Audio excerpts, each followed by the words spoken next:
welcome to the Beard Speaks podcast.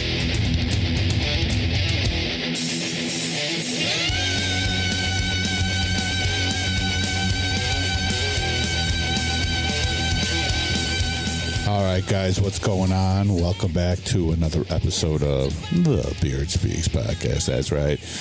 What's up, everybody? Yeah, as you guys have just noticed, brand new intro. Yeah, that's it, man. Yeah, I figured, hey, what the hell? Why not use my own music for my own show, for my own intro? What the hell, right?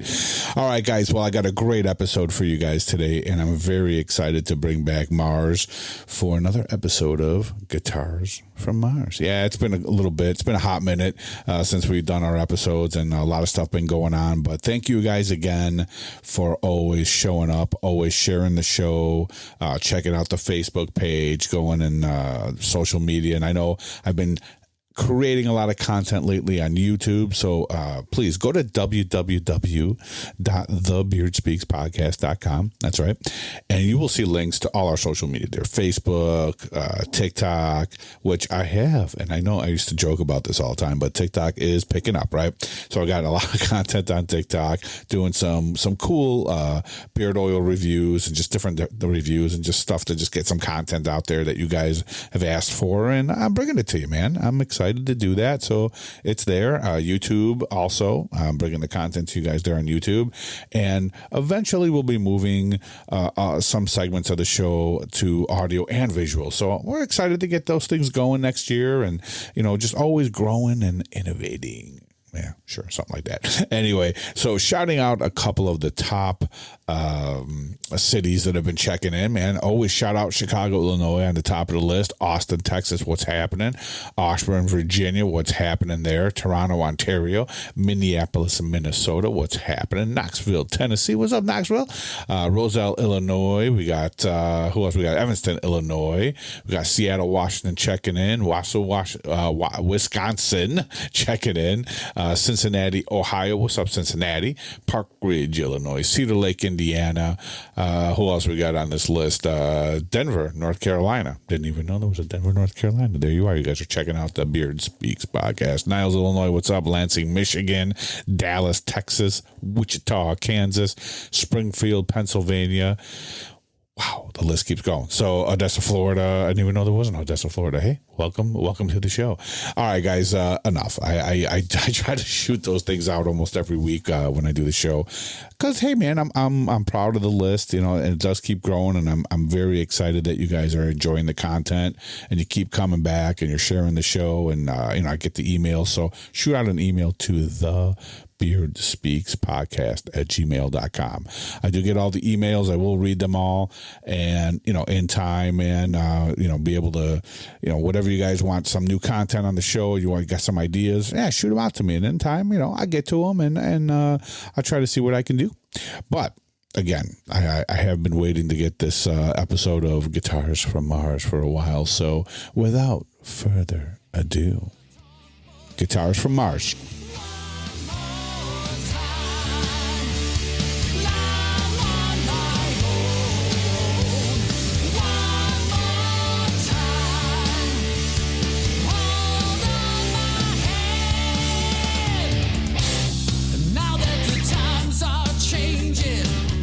All right, guys, so we're back with another episode of Guitars from Mars.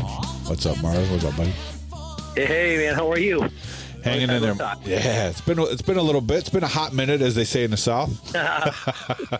But yeah, man, I'm ready. I'm ready to dive back into the world of guitars, and I figured today we would go into the topic of getting out of, climbing out of that rut. You know what it's like when you're sitting there and you're playing, and then when you pick up the guitar and you're always playing the same thing. And I found I want to talk about it because I'm kind of in that mood right now. Like, I'm in this rut. Well, I can get you out of it. Nice, because it's one of those things. Like, you sit down, you grab your guitar, and I've got probably like 5 guitars around me at all times. So in my living room, I've got a couple of them hanging, and I've actually got I bought this little Black Star amp. Ever play those? Oh, I have one. I Yeah. love it. Okay. Yeah. Cool. I bought a little one. It's like a little stereo amp, and I literally have it in between two recliners in my living room. So, and I could just grab a guitar and just plug in and jam. But I find myself in this rut of, like, every time I pick up the guitar now, I'm playing the same thing, and it's like I can't break out of that. What do you do to kind of get out of that rut? Well, YouTube is a great thing, man. What I'll do is, I watch a lot of music theory videos because I'm such a dork. Okay. So what I'll do is I watch a lot these days. I've been really watching a lot of jazz videos. So I'll watch like a video about Joe Pass. Yeah. And I'll watch a video about, just jazz theory usage. So what I'll try to do, man, is I'll inspire myself just by watching some cats play different things, man. They'll use like an ultra dominant scale. Robin Ford is a great example of, how amazing he can use ultra dominant, which I can't really make it sound like music yet. Right. You know what I mean? Yeah. So what I'll try to do is I'll try to get that scale, or I'll try to get some concepts under my fingers and try to play them over and over again so I can get it kind of muscle memory going. Yep. So what I'll do, man, I think the key is to really just find a style that you really don't know a lot about. And I went through a massive jazz guitar phase, but that was many years ago. So I'm kind of getting recharged, man. Just trying to understand more concepts in terms of, usage. Just taking a specific scale, like the alto dominant scale, and really trying to, use it to my advantage and try to make it sound like music. Yeah, I like that, man, because I really do find myself, especially lately, like, I pick up, like I said, I pick up the guitar, I'm doing the same thing. And then, sometimes I love the blues, and I've been really big into going on YouTube and throwing on like a backing track. And I got to challenge myself to stop just doing it in A. You know what I'm saying? Right. Oh, yeah, I could do that in A all day long, but it's like I try to find a video with a backing track in a different key that I'm not used to playing in, and then trying to do that. But I find myself, like I said, I'm doing the same thing. So it's like, and I know that's got to be a common thing, and people just kind of get stuck, and you're in that rut, and it's like, got to find something new. I'll get that. Another good thing to do too, man. If you really want to challenge yourself, is pull up a solo that that you love, that you never learned, and try to transcribe a solo. Ah, yeah, that too. That's the thing I would do, is like if there's a great solo from a guitar player that you really don't know much about, or a player that you just completely love that you really never learned a solo from. I think transcribing solos is a great thing to do. It's a challenge, and of course, with YouTube, and you can slow things down now. You know what I mean? There's apps now that you could like isolate tracks, which I don't have that particular app yet. I'm still kind of shopping around for an app that does that. But any of those things are really good to do. In terms of just trying to find a way to slow things down. Sometimes solos. The hardest part about transcribing certain solos is they get kind of fast. But you can try to slow it down. It's fun. It's a challenge, man. And usually when you try to play someone else's solos, it forces you to think differently. Definitely. Oh yeah. I mean, and you can really come up with little patterns that you can, I call borrow, not steal, but borrow, and throw it into your own style, right? Because I've done that with like George Lynch and Warren DeMartini and stuff like that in the past, and especially writing different songs, and I've been stuck for a guitar solo. I would go listen to songs that were in that same key and kind of listen to the guitar solos and learn them and try to kind of hey, what can I pick from here, pick from there? Queensryche's a big one because they're doing so many different things that you can really grab little ideas and turn them into something different, Well, harmonized guitar parts are a big thing too. Those bands, I just taught an Iron Maiden song today. Nice. And I love Maiden, but but I was trying to figure out the harmony. I'm like, oh wow, he's playing a fourth. Like, that's kind of interesting. Well, a fourth is is an upside down fifth. You know what I mean? So it depends on how you want. Yeah, that's cool little like that. I haven't played an Iron Maiden song in a long time. You know what I mean? And Yeah. But it's nice when a student brings that in, because all of a sudden now I have to try to pick up an Iron Maiden song that I haven't played in something in years. Yeah, I did that the other day. We used to do years ago. I used to play Wicker Man by Maiden.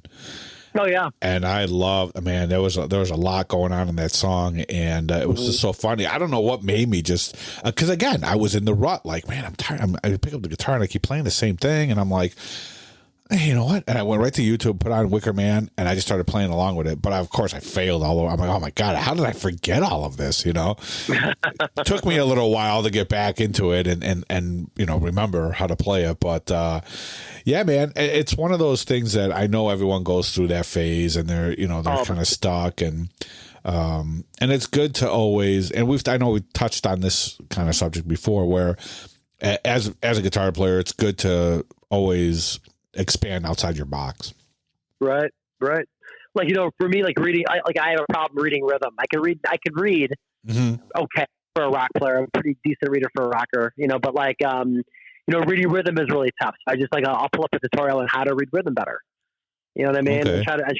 And that it's hard sometimes. It's hard for me to wrap my brain around a dot of 16th note, you know what I mean? And how to transcribe a dot of 16th note. So little things like that, things that it's also good to take something you're not so good at. Right. Yeah. If you're not that great at. And I think that's a really great way to motivate yourself to get better at something, is to start off with something you don't do good. And I think also getting away from, and I just recently, because I was doing some country, cleaning up your tone of your guitar and really becoming a cleaner player, as far as, not getting a car. I mean, and I hate to say it like that, but sometimes, some guys out there, you're just too much gain, man. And you're covering up your mistakes, right? With the gain and the distortion. So kind of pulling back that, a little bit and playing a little bit cleaner and really, cleaning up your playing itself, right? So I've been doing that a lot, just kind of clean tones, and I find that I find where my mistakes are and where I can clean up my playing itself, and getting my little finger exercises going there. Right. Oh yeah. Like taking groups of 5, like what I'll do, is I love EJ and I love Joe Bonamassa. So they're so good. They're so good at groups of 5. So I spent 6 months obsessing over doing pentatonics with 5s, opposed to doing triplets or doing 4s. Right. The guys like that, they're just so good at 5s. And I'm just like, how the hell do you get that good at 5? Yeah. You know what I mean? Just groups of 5. 1, 2, 3, 4, 5. Yeah. Well, it's so good at 5s. I just can't get over it. It's some guys, it just kind of blows me away. But I don't know if that's sometimes just something natural that comes natural to some players, right? Because I can tell, when I watch somebody play guitar, it's like, man, that's got to come natural to you, you could work at it, of course, and get cleaner, but some people it's so natural for them, you watch some of these players and it's just unbelievable. Now I've seen man, I can't remember that guy's name now. Crap. But I was watching. Because like you said, that one guy with the guitar. No, because with YouTube, you come across all these players now and stuff like that. But there was this one guy, and one day I'll remember his name. But he was such a clean player. Everything he was doing was effortless, and you can really tell in a player that someone that's just kind of comes natural, and then someone who's really struggling at it, so I think that's a good point. I think myself, I really need to kind of go back to finding stuff that I really can't, that I love and I haven't really learned, and I really never really kind of went for it, and I said, hey, man, it's something different, something for me to kind of climb out of my rut, because I really am in that rut. There's so much out there, man. There's so much out there, which is great. I mean, I'm a huge Rick Beato fan. I brought the Beato book. Okay.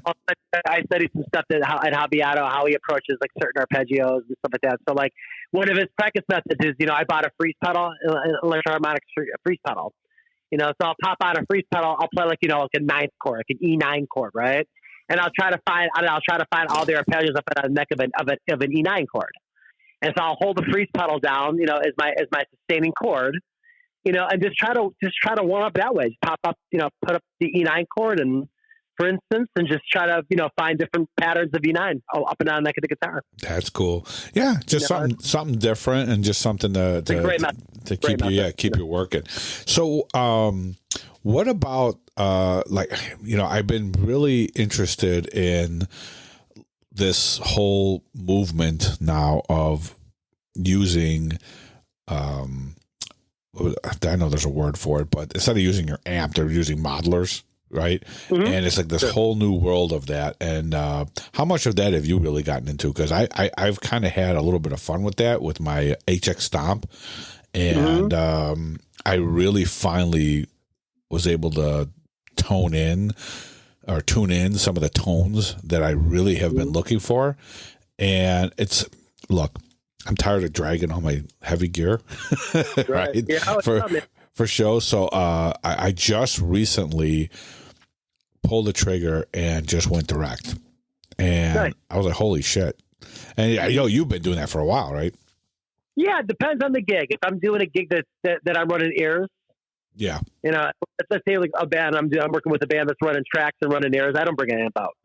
Nice. Yeah, I have a 2-note torpedo cab simulator cab on that I'm going to be getting soon, right? But I also use my rev. I'll just use my head and use it as a DI, So so that kind of thing.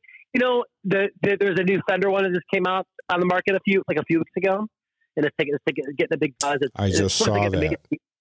Amazing unit, but the only issue I personally have with those things is I'm never going to use even 1% of it.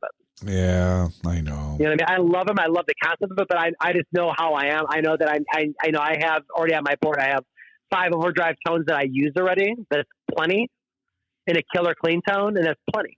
Yeah. You know what I mean? So I don't know. They're amazing, and I totally understand where people are coming from, but I don't have I'm not much of a tweaker these days as much. I'm more until I try to play the parts right. Yeah. But I also believe that there's a lot to say about those things, and they're great. And I've used, I used the Helix a couple times in the studio. I've used the modeler. One of the modelers I use I can't think of the name of it. It's the popular modeler. I can't think of the name off the top of my head, but it's wonderful. It sounds amazing, but there's so much in those units that I'm not going to use. There's a lot to, there's a lot. I know how I am because I know how I am. Yeah, there's a lot to them. I really got deep into the Helix, so I hooked it up to a computer and downloaded the software, and I'm like, Jesus, man, everything I want is in here. Right. It's like going to Guitar Center and trying out amps. They're all right here. Right. Yeah, it's pretty interesting, and you get a good set of studio headphones like I have, and I just, you plug right into it. And, but you're right. There's a lot there.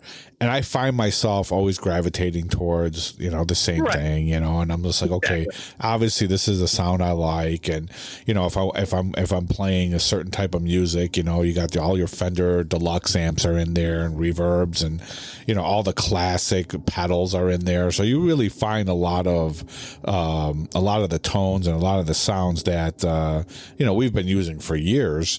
And it's nice, like I said, it's nice. It's like going to the Guitar Center and trying out all these different amps and pedals and stuff like that. But at the end of the day, you can waste away so much time, just trying to tweak and trying to find. Yep.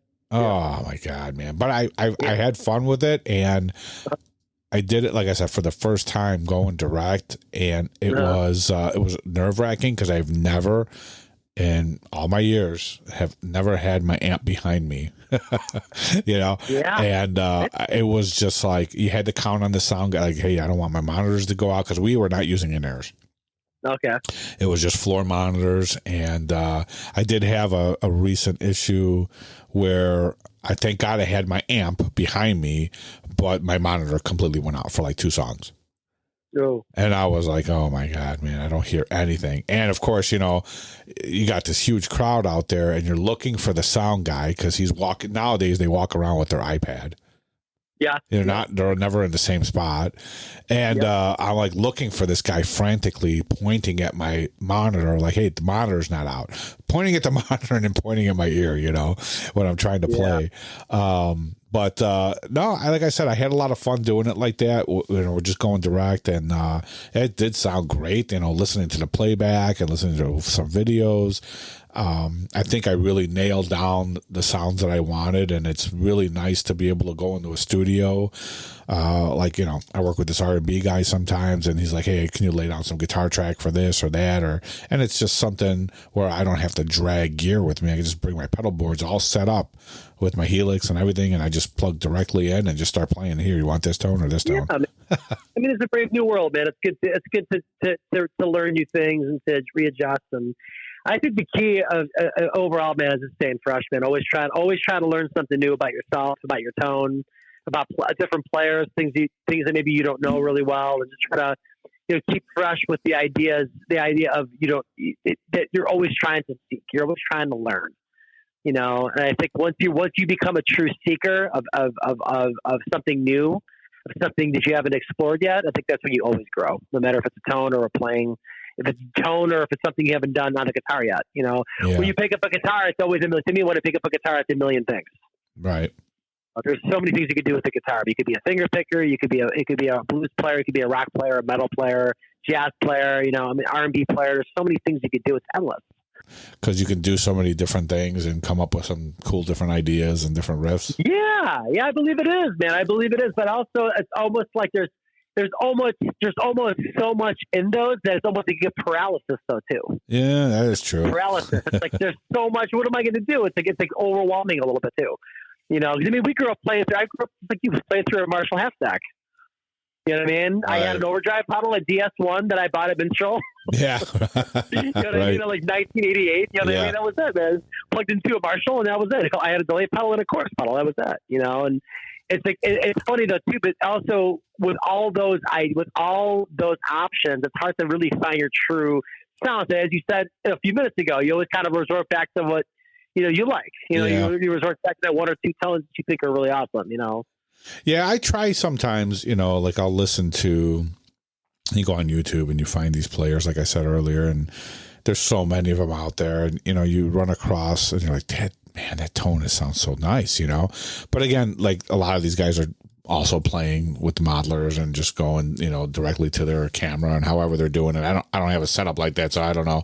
But I find myself sometimes going, well, shit, man, that sounds better than the sound I got.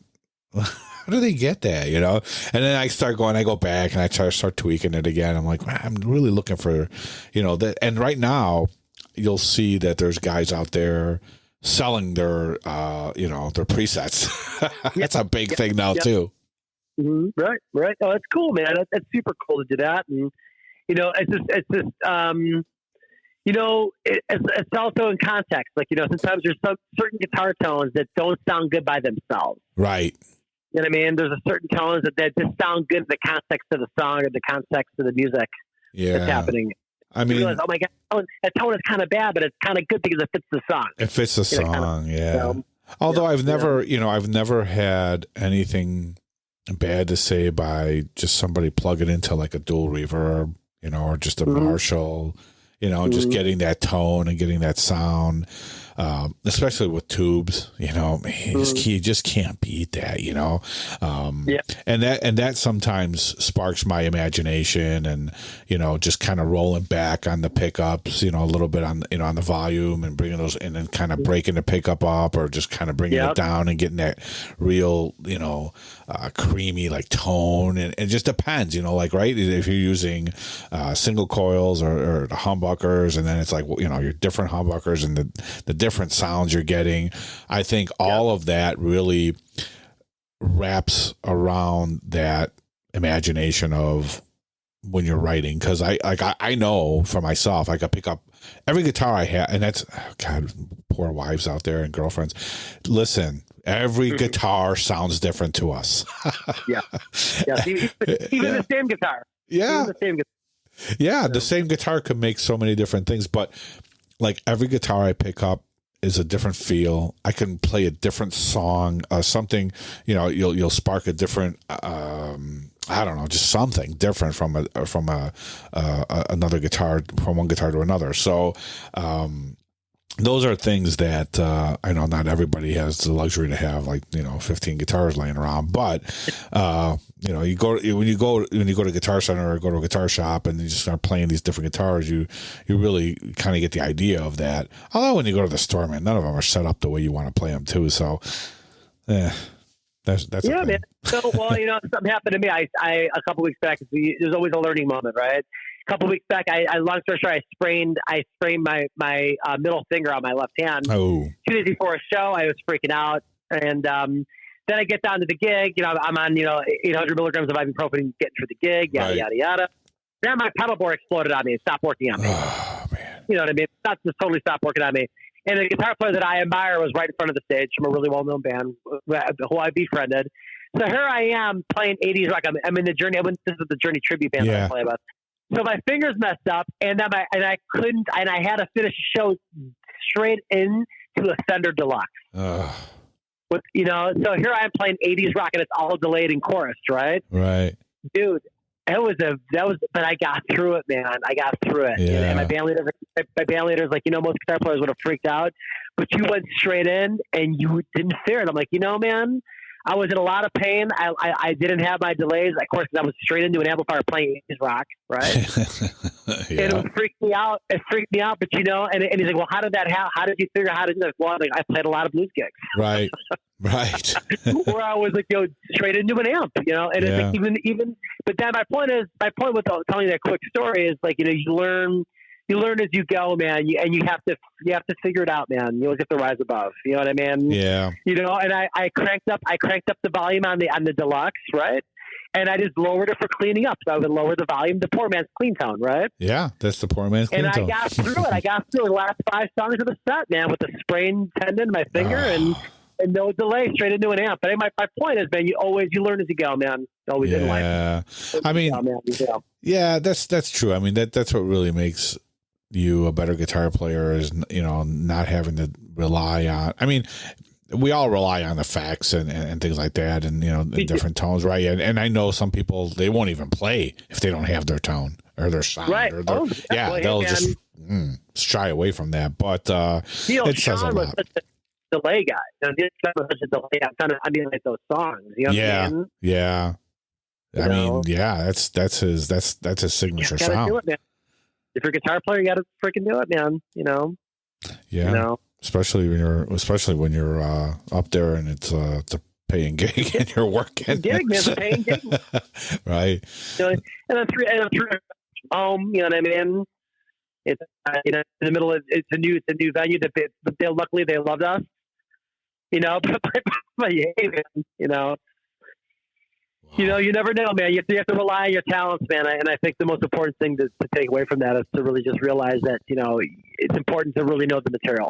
Yeah, that's the bottom. At the end of the day, that's really it. Yeah, because that's how I really learn the material. Yeah, that's how I was when my monitors went out, and it was actually the very first time I was playing country music. It was the very first show, and I had learned 30 songs, and it was a 2-hour set.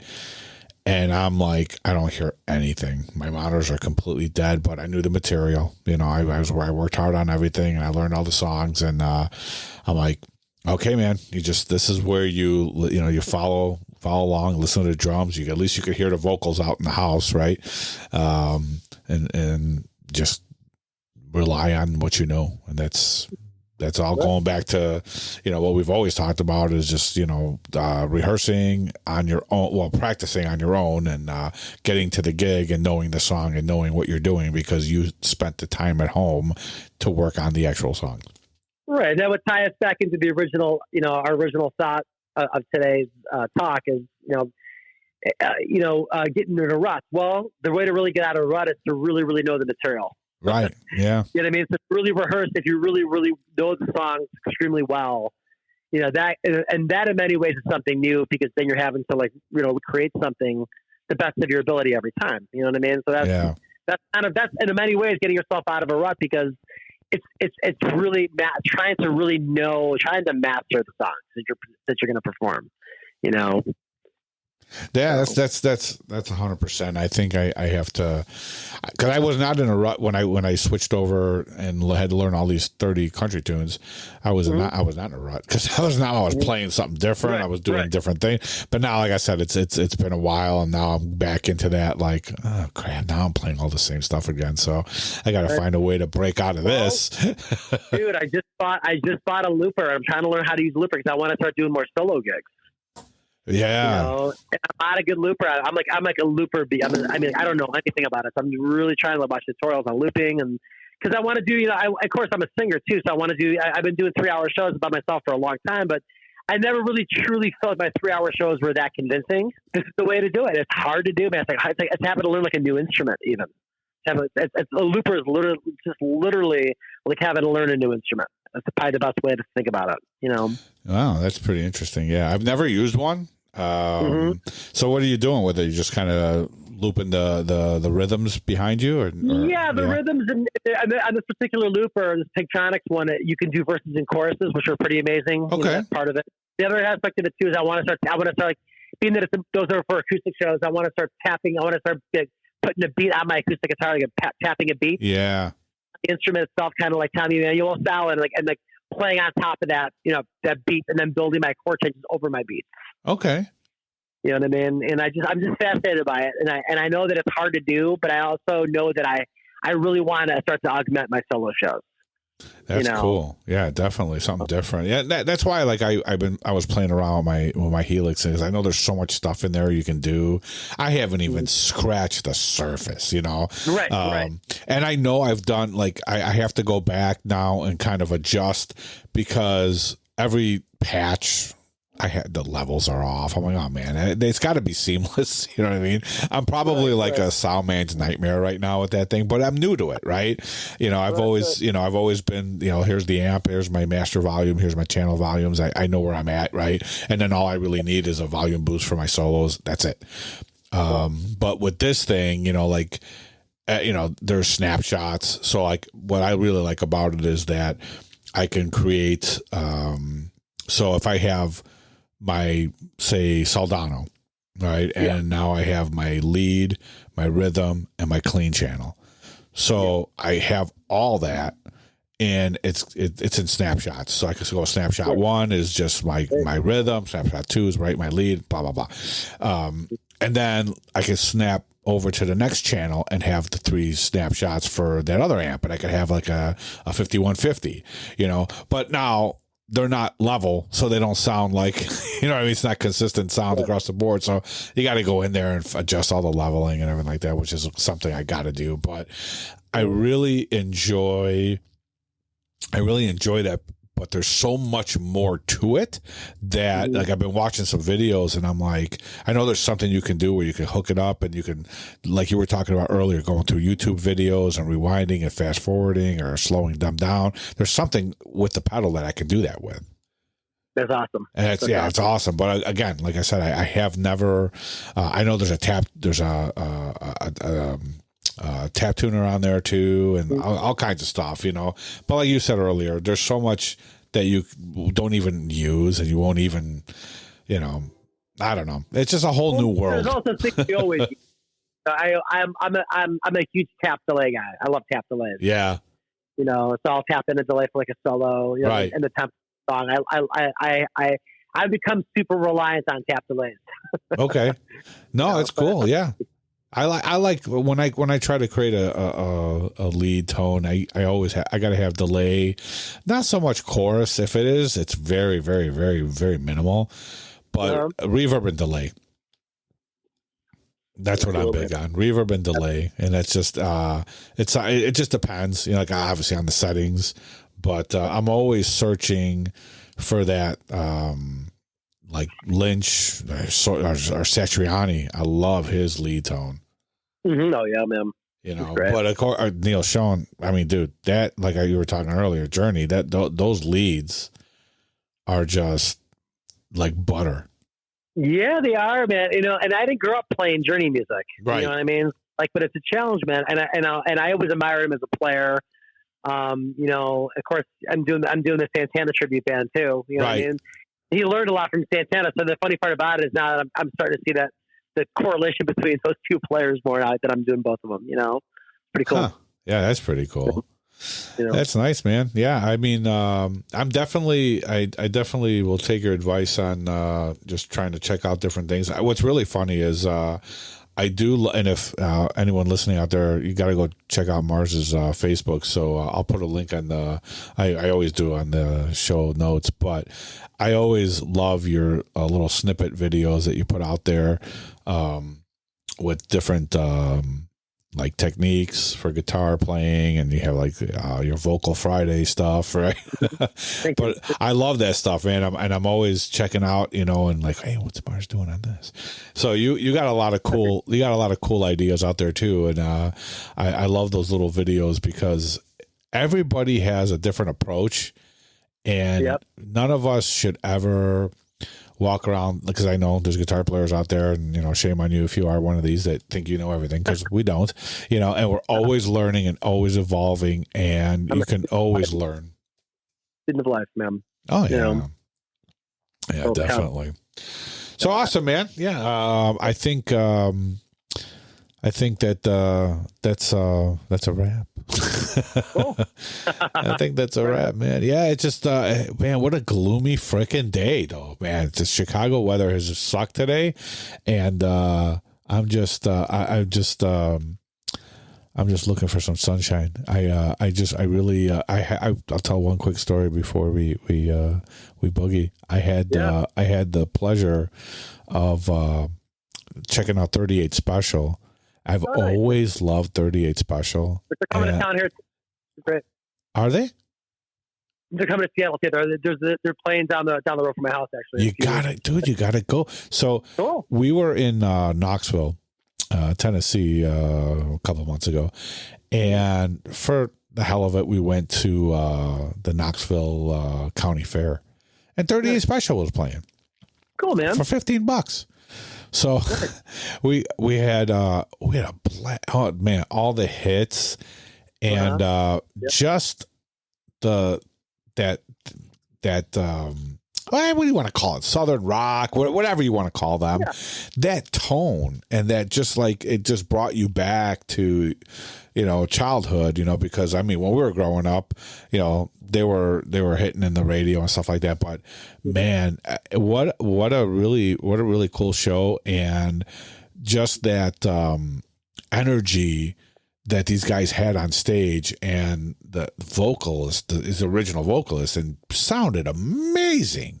That's what I was going to ask you. Oh no, I mean, I know it's not the original band, and off the top of my head, I can't tell you who was in the band, but they all sounded great. But the vocalist is the original vocalist from the band, and he sounded great, man. I mean, everything sounded just amazing, and he was playing a Les Paul Special, I think. Nice. I think that's what he was playing, and just oh my god, dude, just I had a like a moment of, dude, man, I would love to like go in and I went back and I learned a whole bunch of 38 Special tunes when I came home. I grabbed my guitar, I'm like, I got to learn some of these tunes, and just trying to capture that tone and just the sound. Man, it's a lot of fun to go, like you were talking about earlier, just to get out of the rut, you know, is go back and learn songs like you never learned before. You always wanted to, and maybe pick a genre that you're just not used to really playing. And even though 38 Special is still rock and whatnot, but it was never something I never learned any of their tunes, but I just went back and I'm like, I got to learn some of this stuff, and just watching them play, and just that I got so energized listening to that live, and I've never seen them live before. That's awesome, go see them. Go see them, man. If they're coming to Seattle, do go see them. It's awesome. Well, one day I'll go back and I'll finish Clifton Over. I promise myself I do that. There you go. You know? Yeah, for sure, man. Awesome, dude. But yeah, so we need some nice. This winter's gonna suck, but I think that every every fall and winter, we kind of start. All the summer gigs are done. All the big shows, all the fall, all the summer shows are done. So in the fall, we start seeing some bands come through town and playing just some of the smaller clubs. So we just saw Doc a couple of times, so that was awesome. And I know they're coming out with a new album, so I got to shout out to that. You got to check that out because John Levin is an amazing guitar player. Oh, okay. This is Don Dokken without George Lynch. Yeah, it's without George Lynch. So I want to say this is probably going to be his last album, last Dokken album. But John Levin's been playing. Actually, if you really look at it, I think John Levin's been in the band longer than George Lynch ever was. Wow. Even though, you know what I mean? But because he's been playing in the band since, God, I don't even know, 2009, something like that. But they're great live.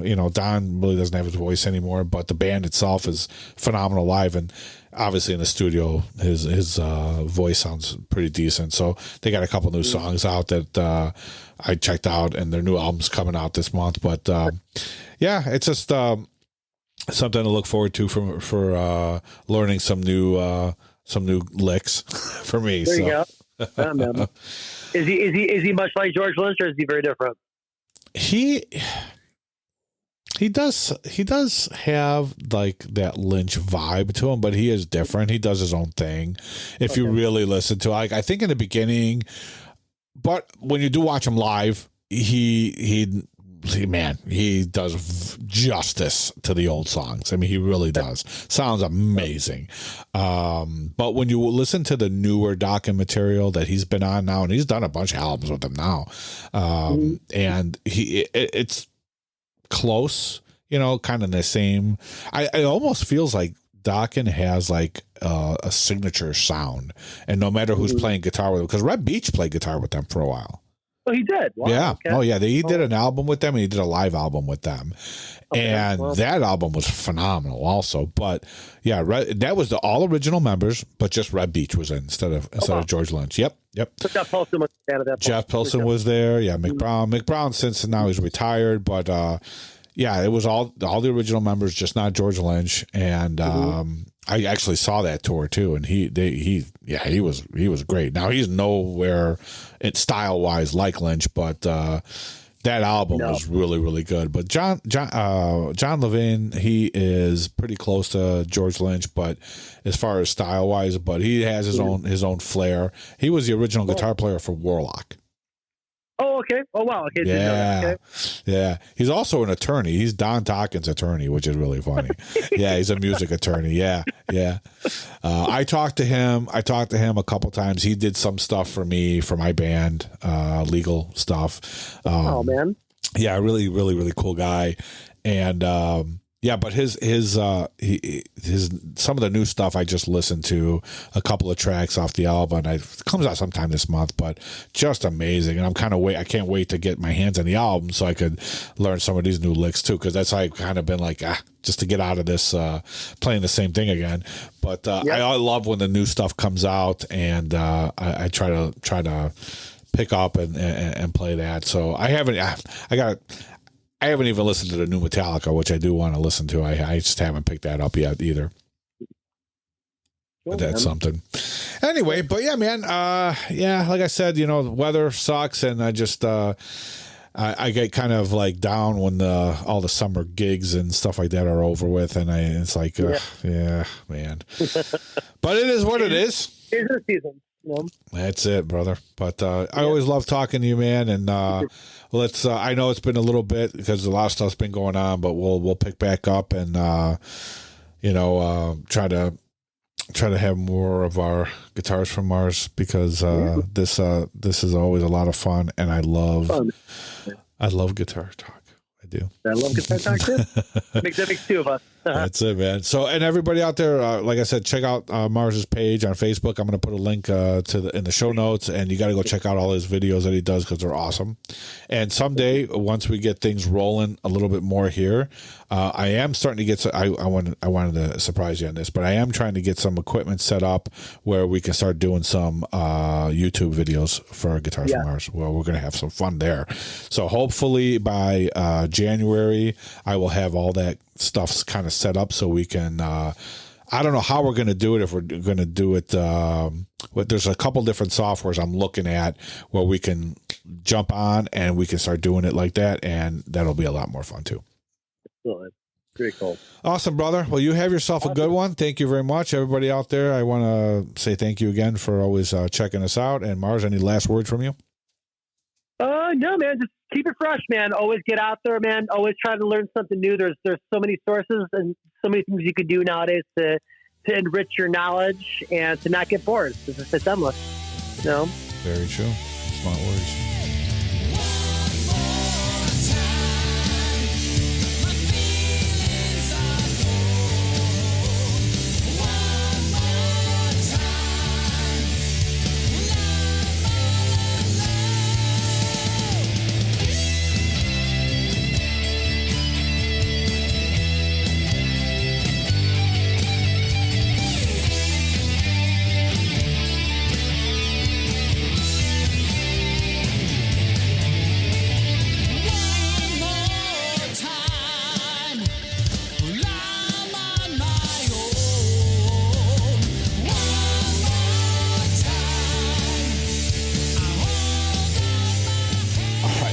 There you have it, another great episode of Guitars from Mars.